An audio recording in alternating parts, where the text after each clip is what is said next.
To fa 'yan bindiga sun sace ɗalibai a ƙaramar hukumar Danko Masagu a garin Maga, jihar Kebbi, ƙarƙashin masarautar Zuru, inda suka kashe principal ɗin wato Hassan Abubakar.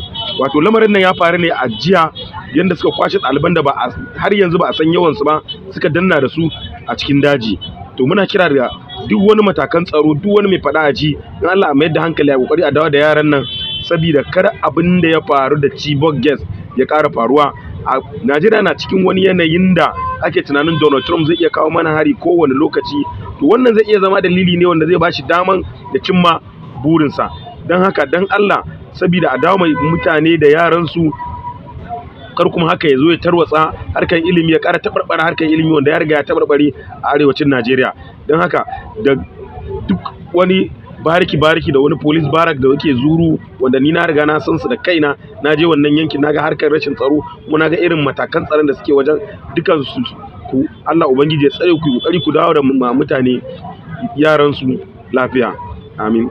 Rundunar 'yan sandan Najeriya ta musanta zargin yunkurin kashe AM Yarima wato sojan nan a birnin tarayyar Abuja.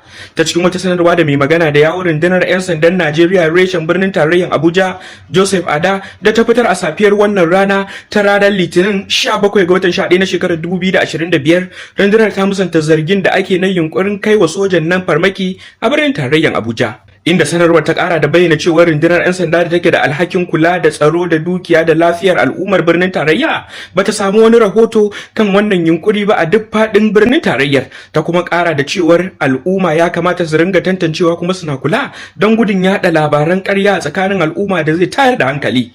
Tana mai tabbatar da cewar babu wani makamancin irin wannan rahoto a ciki da wajen birnin tarayyar Abuja. Kazalika rundunar 'yan sanda ta kuma yi kira ga al'umma gabaki ɗaya da su kwantar da hankalinsu tun bayan fitar wannan raɗe-raɗi da ake a shafukan sada zumunta da ta bayyana cewar rahotanni ne marasa tushe ballantana makama. Musanta zargin kai harin yana zuwa a daidai lokacin da al'umma suke ci gaba da zuba ido don ganin irin sanarwar da rundunar sojin Najeriya za ta fitar a kai na tabbatar da hakan ko kuma akasinsa.